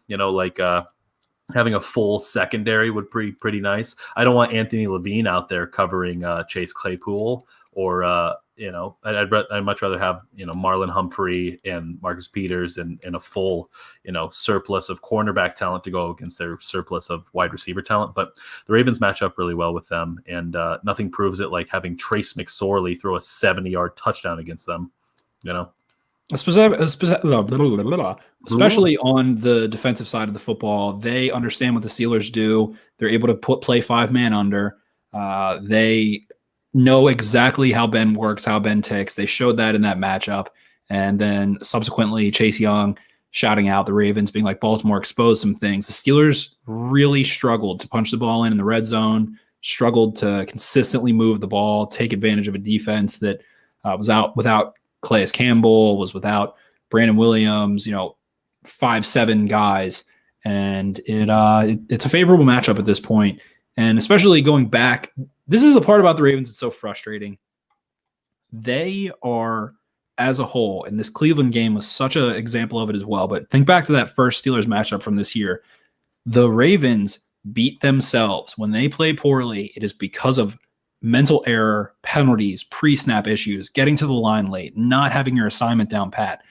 When they do, they're outstanding. And we keep talking about that mecca of the Colts second half where everything was smooth. Everyone knew what their assignment was. Everyone was set. And the Steelers won because Lamar threw 2 picks and the Ravens were out of sorts at times. They walked the Steelers down the field with a PI and a face mask, give them 45 yards on that. That was the Steelers' big drive of the game. was aided by 2 Ravens penalties. And I feel like if the Ravens can play somewhat of a consistent, disciplined 60-minute football game, they'll handedly take care of the Steelers. And, the Bills are the other option, probably the Titans, which not a good matchup for the Ravens overall. They have the Ravens number. And then, of course, the Chiefs and I think I said the Bills, but definitely have to lean Steelers there. And especially just in terms of general, who's hot right now. The Bills are hot. The Chiefs have been hot. Titans already whooped the Ravens, and Chiefs will come in and carve them up. They love playing against the Ravens at this point, because the Ravens are so undisciplined, and Andy Reid has them all ready to go. That's why their offensive line can lose players, and they step in seamlessly. And the Ravens are just undisciplined, have too much commotion. There's too much noise in general during a game from the Ravens. And speaking of penalties, that's something that I've been harping about. I'm not on the referees as much as Jake, but I am on the penalty scene about it, which comes in conjunction with them. The Pittsburgh Steelers have the most yards gained by penalties. They're net plus 265. Meanwhile, Baltimore is second worst in the league with negative 292 yards. That's a difference of over 400, nearly 500 yards that they're getting extra yards from being penalized so little, while their opponents have been penalized so much. The Ravens are the complete opposite. They've been penalized more than anybody, nearly more than anybody, and they're suffering bigger penalties because of it. Yeah, I agree with pretty much everything you guys just said. I think the Chiefs are a tough matchup. Titans obviously wouldn't be ideal. Are we sure? So are we sure of the AFC South? Are we sure it's not Colts? Are the Titans going to run away with that? Titans have a very easy schedule, and I believe they hold the head-to-head over the Colts. Am I mistaken? I believe so. Yeah, they're leading right now, and I think they have the same record. I think Derrick Henry is just going to run them right into that divisional championship. He dominates in November and December. I mean, he just gets going. Is Tupac messing around back there? All 3 of my dogs. One of them just ran in and peed on the vacuum cleaner that's in this room right now. Great show. Okay, that's all we had for Twitter. Jump into these comments before we make our predickies. Adam Jones, the boys are in the stew. What's up, buddy? WB Caps with a little bit of a boober bomb from 814. So that was, look at you getting your little hive going. I like it. They're infiltrating our ranks here, and something needs to be done. Adam Jones, favorite Ravens win, excluding the Super Bowl since the Miracle game. That might be a bold claim. It might not. Going to the playoffs winning the division against the Browns a couple years ago definitely takes precedence, but the Steelers playoff win in 2014, people kind of forget about that game, but that was a really fun one. I think non-playoffs, this was definitely like a top 5. Yeah, 2018, like you said, against the Browns was probably number 1, but this one is probably a close second. Man, that one felt like this game didn't feel like the meltdown that game really did. Like the Browns just hustling. Ravens had choked 2-3 straight years of missing playoffs in a win or go home situation, and Baker's driving. But that one felt like here we go again. Here we go again. I was fresh out of school, and I bought my brother and my dad tickets for that game. Mm-hmm. And it set the kid back a little bit. I was not as smart with my money at the time. So right. I was like, we need to get a fucking win here, and I need to get drunk and have a good time on the way out of the stadium, because if we lose this game, it's not going to be good. So it felt similar in the sense that like Kyle, you just mentioned, the Ravens couldn't get the winner go home game. Mm-hmm. Ravens haven't had a last minute drive game winner. They had the 49ers one last year, but that was like a short field and like a 6-minute drive in the rain, and they just kind of ran the ball and kicked a field goal. This was you had a minute left. Yeah, that was a heavyweight fight. This is it felt like there was more on the line with these two going on, because you're kind of talking about you're fighting for your playoff lives, which is pretty big. Exactly. Yeah. The Ravens didn't have any leverage to lose last year in that 49ers game. Yeah. Yep. Brendan Adams, I love the Pod Boys. Keep it up. Big fan out in Michigan. Shouts to Michigan. Are you a Youper, Brendan Adams? That's what I want. Youper. Hey, Mallory. What's up, boys? What's up? Chris Leslie. Here we go. Boys with an I. Where do you guys come down on boys with an I? Do we like that? I don't know. Yes, 100%. I'm okay with it. Yeah. Do you too, Kyle? I'm down with it. Yeah, it's all right. I'm a boys, so I like to go BOYZ. I like that one. That's fine too. That one's when I'm like more. The boys. The boys. A little more buzz to it. Brandon Adams, Boobers. Yeah, that's the Trailer Park Boys comment. WB Cap says, thank God I'm watching this on YouTube. I'm glad he commented that because it reminded me somebody has to do 2 more shotguns here. What do we got? Lamar Jackson, 32-yard pass, 39-yard pass. Mark I'm pulling up Andrews. your tweet right now. I have to. Yeah, that's why I tweeted it. Excuse me. The Nick Boyle 5-yarder or the Pat Nick Boyle Ricard? 5-yarder. I think I did. I've already done 4. So now we're at the Lamar Jackson 50-yard touchdown run against the old Whifters, the Washington football team. And then what's the one after that? On one of those, and then the final one was the Mark Andrews throw. No, that was the Nick Boyle 5-yarder is the 5th one. The 50-yard TD from LJ is the 6th. There we go. So this was the Nick Boyle touchdown against the Kansas City Chiefs, which was the touchdown that put them in the game, 27-20 at that point, like I mentioned earlier, which that game felt like a lifetime ago. Man, this year's been really long, huh? Stop. Get a load of 2020. How about that airplane food, huh? Whoa, what's the deal with 2020? Why is this year so long? Oh. I need you to hit us with the Chris Collinsworth talking about Spencer taking this final shot. Give me a Collinsworth narration of this final one. We have Lamar Jackson on finally the first touchdown against the Whifters, which is a 50-yard touchdown run on a veer, I believe. All right, Al. Here comes this guy, Spencer Schultz. Okay, it's a little bit of a weird situation here because he comes in with the standard flannel shirt, topped off by the tie-dye Ravens hat there that he's wearing. This is a fleece. This is a fleecer. It's a fleece. He's wearing the shirt jacket, which is an interesting move, coming off the toilet here, ready to take this shotgun of the Natty Light for the Mark Andrews touchdown, I believe he said. And here we go. 3, 2, 1, fire away. Look at the form, Al. Gets it up, minimal spillage, getting the beer. Oh, wow, Chris. Throat, pounding it down there. Listen, that's just textbook form right there. It's truly, truly something else. We're done. We're a quarter of the way through Lamar Jackson's touchdowns on the year. Okay. I love the Chris impression so much. It always makes me laugh, man. Oh, my gosh. Tell you what, Al. I got to get an Al Michaels going so you and I can start narrating when Spencer starts doing stuff, and I'm on this pod. I feel like Al's not too bad. I feel like if you just watch a couple minutes of Al, you can be like, all right, I could do that. I think so. I hope so. We'll figure it out. You know, Chris, we're going to be – I can't do too much of that. I can kind of like nail the cadence a little bit, but it's hard to like – because like Chris has like phrases that he keys in on. Al doesn't really have too much of that. WB Caps, man, Spenny, I just saw that look in your eyes, and I've been there before, brother. I think that was after the first 3 or whatever you did. It was, yeah. De Blasio, Kermit, we saw that. Mm-hmm. Do the Ravens go for over 200 rushing yards this week? Yeah, I think so. Chris O'Shea, I don't really know what that's referencing. Adam Jones, yeah, same Kyle, at least for us, always love starting on defense, maybe just a weird superstition. Offseason has some interesting wide receiver free agents to include Snead. Should we try to go for Robinson or Fuller, or should we bring back Snead, who Lamar trusts? The wide receiver stuff, I'm just not. I just like can't. It's too much. It's too wide. It's too broad. I'm thinking of like an Ashani song. It's too. I can't remember, but I just can't. Ashanti coming down with the vid, and then like she was.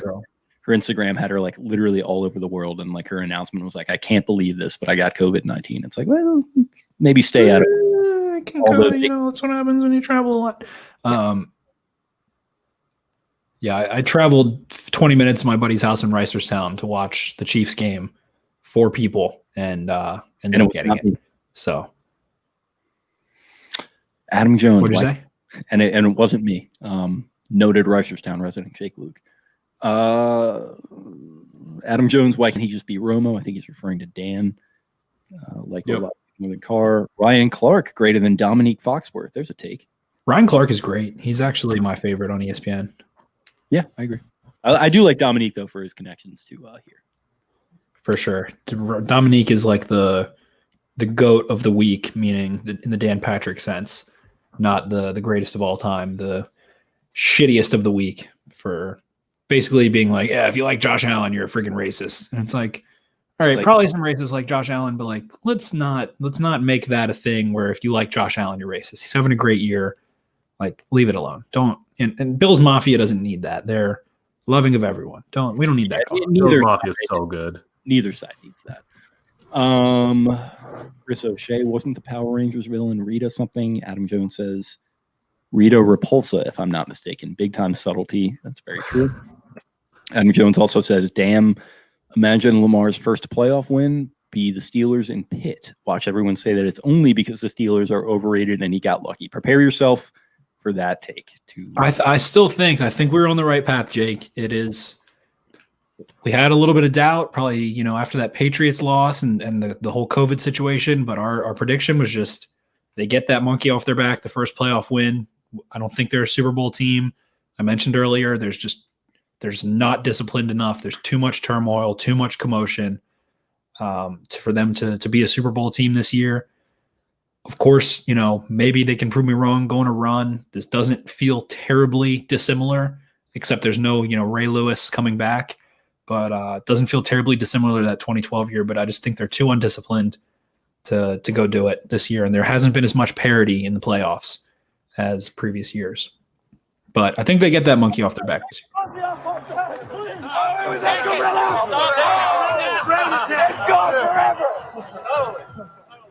That's a good reference, by the way. Amazing reference. Somebody get this monkey off my back. Great job by him, honestly, to do that right in the heat of the moment after throwing 6 touchdowns and just sending the Chargers into oblivion in that Super Bowl.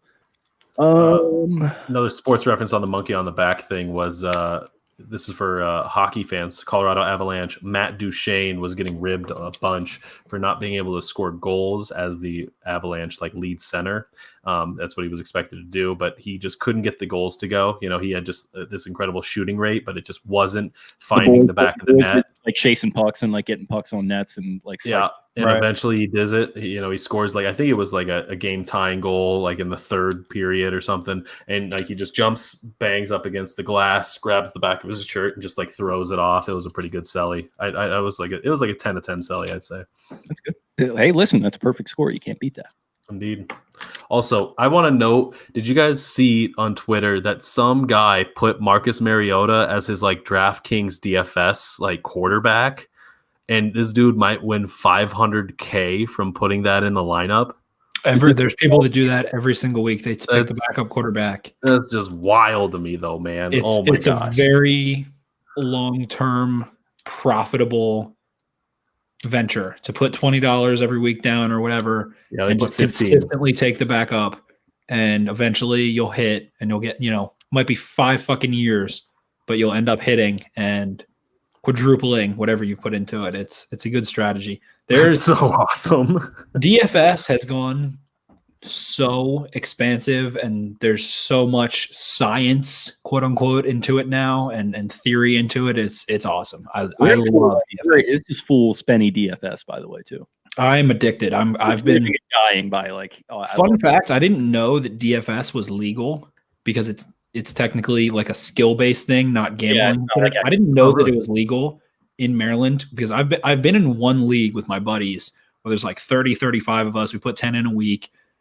I didn't know it was legal in Maryland until about 2 months ago. I think I've done probably 150 DFS lineups in the past 6 weeks. Yeah, I do it for the big golf tournaments, basically, and March Madness. Me, you, and MD Law So Easy. We were getting vested into the Masters. Yeah, Masters big time. So, and we got another one coming up in April. So 6 months. I'm pumped. Yeah, nice. It's gonna be nice. I actually would like to work. I would like to work for a DFS company. I think that would be really fun. Well, you're well on your way. Adam Jones, Titans love playing us right now. They do. Devin H, Pauly Shore vibes, Spenny, squeeze the juice. Fist pumping like champs, just squeeze the juice. Getting into fist fights, outside clubs that should not have a velvet rope outside of them, but they do for some reason. Adam Jones, Jake's Chris impressions, so spot on. LMAO. And Adam Jones, Ryan Clark. Actually, it's a smile. You get the smile going. It's just that little smirk. He's just got that certain way about him where his face scrunches up a little bit. He shows some teeth. Absolutely talking for the camera. The ladies love him. That's all there is to it. And Adam Jones, Ryan Clark, and Foxworth greater than Spears. What do we think about that?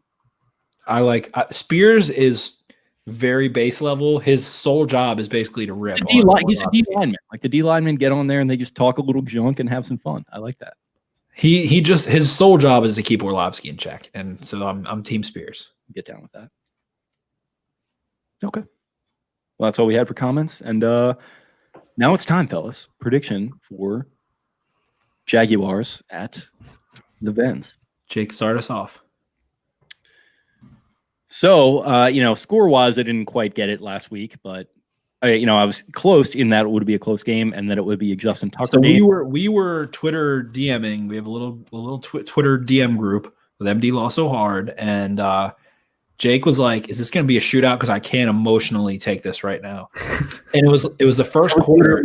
Literally the first 2 drives. I was like, I can't do this tonight. But in my brain, I was like, well, the first drive from the Browns took like 6 minutes off the clock. And the first drive from the Ravens took like 7 minutes off. I was like, it's 7-7 and the first quarter's over. I was like, there's no fucking way it's going to be a shootout. And ultimately it ends up being 47. That was the highest scoring game of all time for the Ravens, if I'm not mistaken. It had to have been, unless like you look at that Seahawks game maybe and with Anthony Wright or. No, that wasn't that high. I think that was like 80 points total, 84 maybe. I don't think there's ever been, because there was 99 points? Yeah, 47, 42, yeah. 99 problems and a point wasn't one. Yeah, it was 89. They just go on that drive and the Ravens drive down, and I was just like a little truffle pig, just sniffing it out. And I'm like, this is going to be I could just feel it in deep, like my passion in your loins. Hold on, pause. Greatest 3 seconds of this entire podcast in 2020. I was just a little truffle pig. Yeah, his little nose going. He smelled into the mic for our sake. Like I know you came back to me with the logic. You were like, that was like a 6-minute drive, dude. I was like, I just can feel it. Like this is just going to be a fucking barn burner. I don't know how it's going to go. God, what a barn burner it was. Sniffing it out, and then... Plus, it felt like it was going into overtime. Like, it felt like it was... It did. But I did predict, but I was hanging on by a thread because I predicted my guy, JT, to finally have his moment this year, and have it he did. Just all over the camera and everything. He just had his moment. He's only had the only one, the same game I referenced earlier.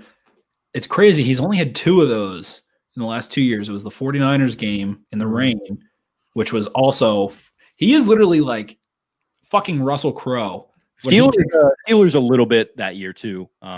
In the first game. Yeah, he hit that one, but that wasn't like that wasn't like still a game winner. That was still a game winner though. You're right. Yeah. Overtime, yeah. So so for this week's matchup, I'm hoping I can continue that run. I'm gonna go Ravens 31, Jaguars 16. I'm going to go 1 touchdown for them and 3 field goals. So, Kyle, what do you got? What are you feeling?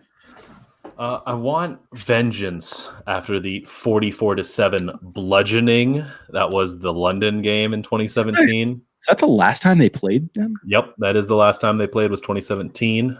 Blake Bortles aired it out to Mercedes Lewis for a hat trick of touchdowns. And that was a painful. And Ryan Mallett threw a touchdown to Ben Watson in that game, just for reference on the whole quarterback situation. Lighten it up, my boy. Yeah, and I don't think the Ravens put up 44 though. We saw them put up 47 just last week, but I don't think that's going to happen this week. I think it's going to be more of a 30. I'll go 37.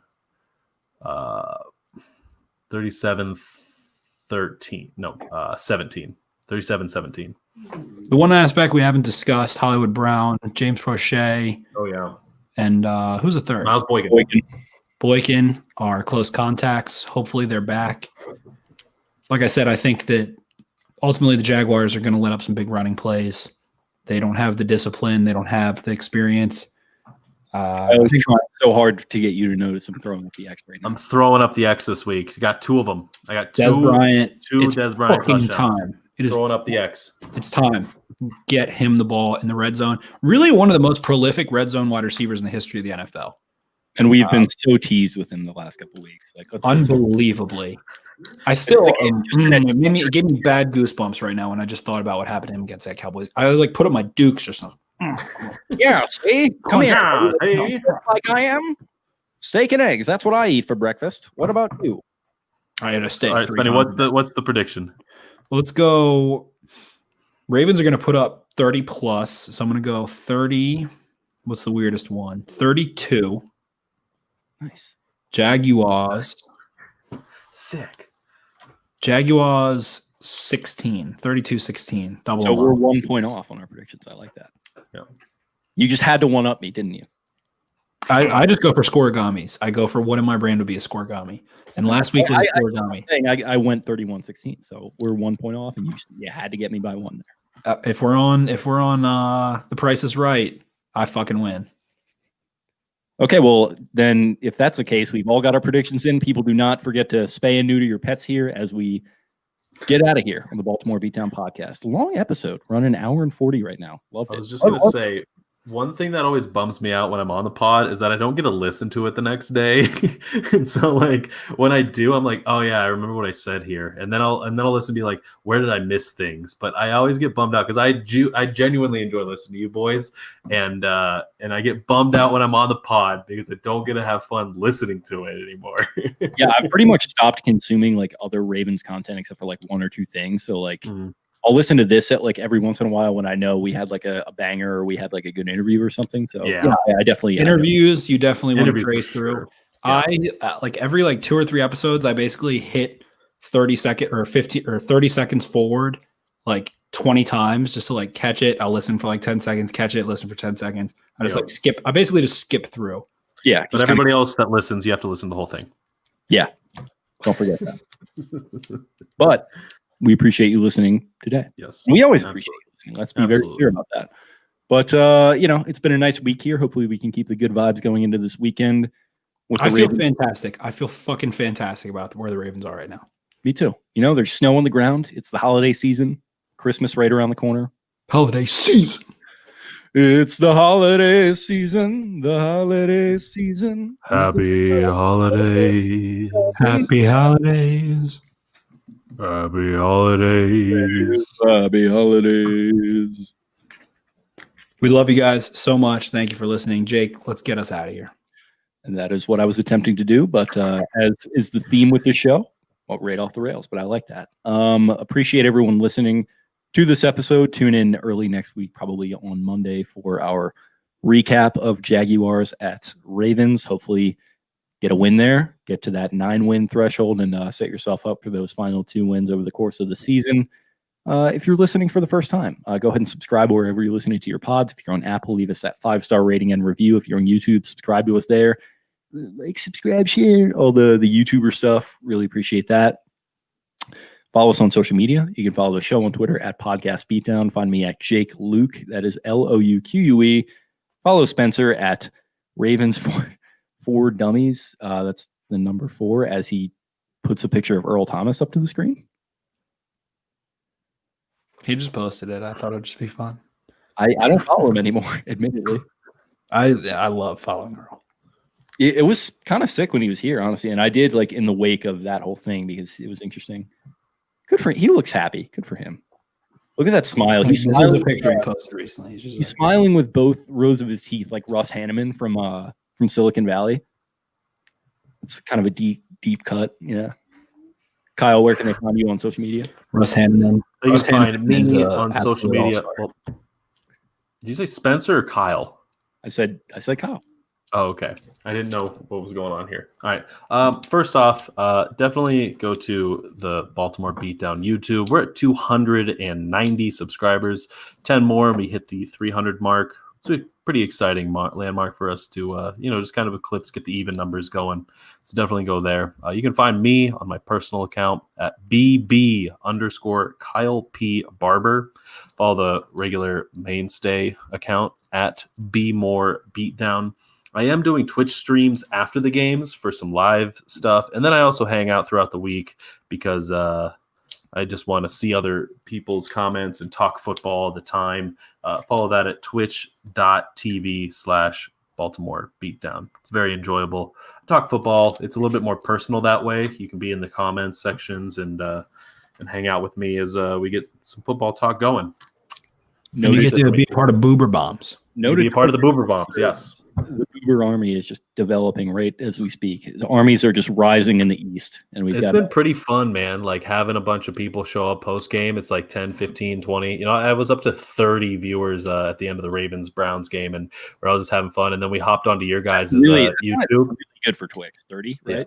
Yeah, I was at 30, and I brought him into your YouTube. By the way, I bring him in every time you guys are live recording when we do it, and we do the Boober Bomb real quick in and out. That Boober Army just like comes in and just throws spears at me, and I don't know what to do. I just get pinned to the wall, and I'm just like trying to make it pretty fun. But that's it for me. Okay. Well, we appreciate you hopping on here impromptu. Hope you had a little fun with us.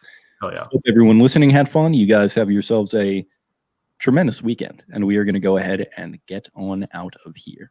I set a franchise record, 6 beers, shotgun, 0 PPs, and we are at an hour and 44. So, and that's a tremendous job by you because you shot all those beers. You did not have to do this as we go over here to Maricopa County, and then we go up to Baltimore County, where it's Jake, how do we end the podcast now? This is your reminder. This is my reminder as we are going into a new podcast that we are going to be talking about Broward County. No, we had our old outro last pod. Now you know. Yes. Arrivederci.